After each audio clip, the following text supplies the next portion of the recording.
Hey folks, well, I'm just back again doing another video about this whole David Bowie Harry Potter situation that we're looking into, and I'm just following bits of information that's come my way in the flow. And I happened to see my daughter earlier, and she asked me what I've been up to, so I told her about the Harry Potter bits and pieces, and she's a skeptic. But even she thought it was strange with the Hermione and David Bowie link with Potter and Hermione, whatever her name is. And she said, well, when we were talking about the Constellation, Harry Potter's got a scar on his forehead. So I didn't even know that. So here we are looking at Harry Potter's scar on his forehead, which is the very similar sort of thing as what we've got on David Bowie's forehead, which is the shape of the constellation that they've made in his memory in the sky. As you can see, you know, they both go up and down and up like that, and they're both basically on the left hand side of his face. And this is the picture of the constellation. Computer's constellation, there we are. So in this write-up here about the constellation, it simply says it's located near Mars, and it consists of 7 stars that were recorded on the same day of his death. Now, the point is that this star here, the very top star, Spica, is a very, very important star. I've looked into the symbology of this, and it's huge. We'll look at that in a minute. But actually this constellation is in Virgo. It's not near Mars. I mean, you know, Mars moves, probably all the planets move, but this constellation is attached to Spica. Now, when we look at this Spica star, there's all sorts of information about it, but it's actually a binary star. Do you remember we were talking about the fact that Bowie had died, born in London, 69, cancer, and then his well, not his, but then the other person died. Is his name Rick something? Alan Rickman, that's it, who was the Harry Potter Snape character, 69, born in London, apparently died of cancer. We're talking about one being the dark star, Bowie, and the second star, if it was a binary star, being the other chap, and their links that we've seen in other videos with Harry Potter and the Simpsons and everything. So it's quite strange that they've picked a very bright star. This Spica is a particularly bright star to be right in the head of that constellation. Now then, there's an awful lot of information here about this Spica. This is interesting. It is said to have been known at one time in Egypt as the lute bearer, and was evidently of importance for another Egyptian name was Reaper, the Lord. And Lockyer thinks that the great Mina may symbolise Spica, with which star we have seen Min worship associated. I won't read you all this because there's loads of it. I suggest, if you're interested, that you go and read all of this, because it's very, very interesting. It's there, look, in the hand of Virgo. But one thing I do want to show you, just because it actually happened to time with something I happened to read yesterday by strange coincidence, is this.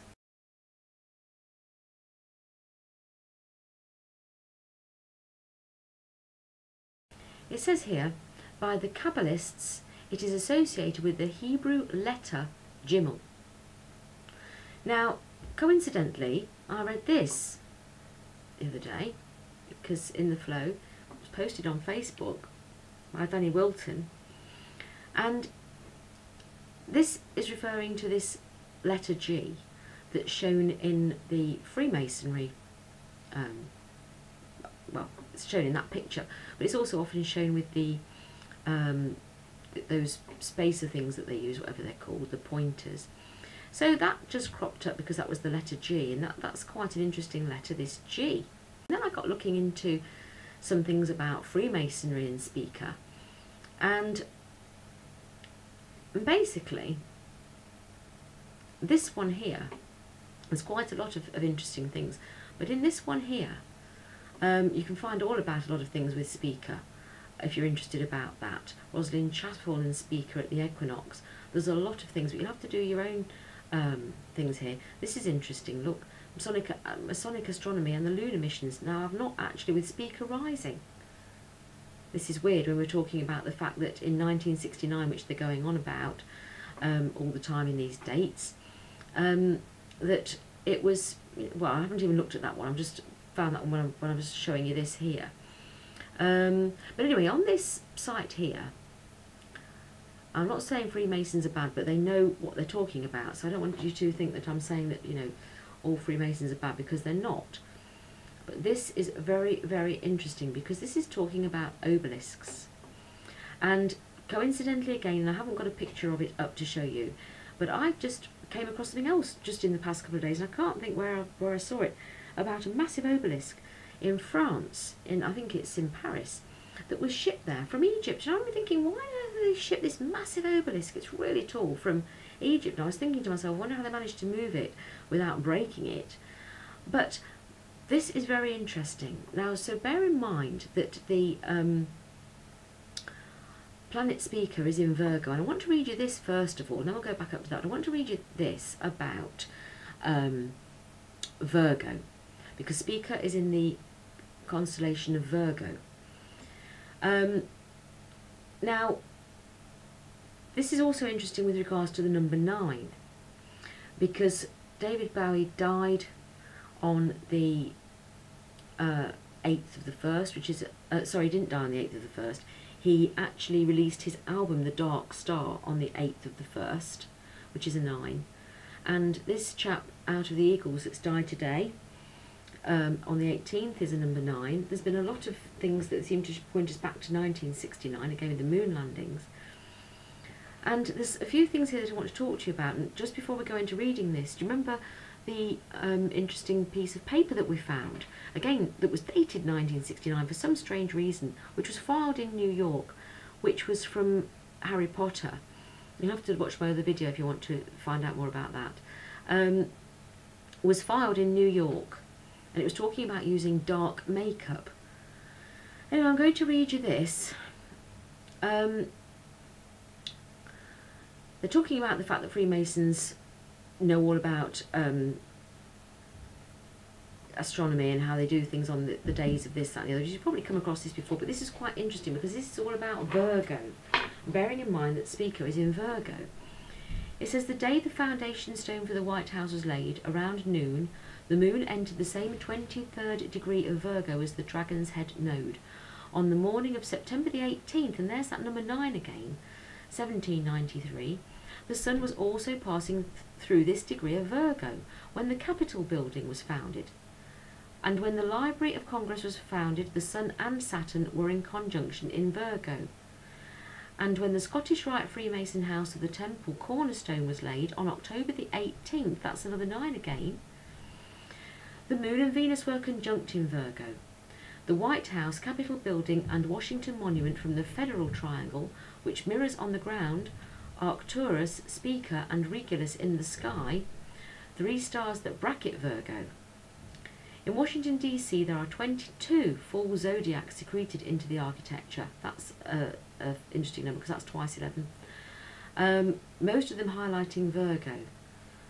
And I think, I don't know, anyway, in which this is the highest concentration of zodiacal art symbology in the world, compared with only 4 in London. Now that's very interesting, and there's something else that's reminded me about Spica, but I'll have to go back to that maybe, or maybe not. But anyway, another time. But this is interesting as well, because bearing in mind what we've just found out about New York, and all those things that we said about New York, they're talking here about ley lines. For instance, the cities of Boston, New York, Philadelphia, Baltimore and Washington DC are all on a perfect diagonal that continues down to Teotihuacan and all the way up to Stonehenge, Troy and Baalbek. Now then, this is interesting. London to Giza and Paris to Dendra are almost equidistant parallel lines as well. And that's quite interesting.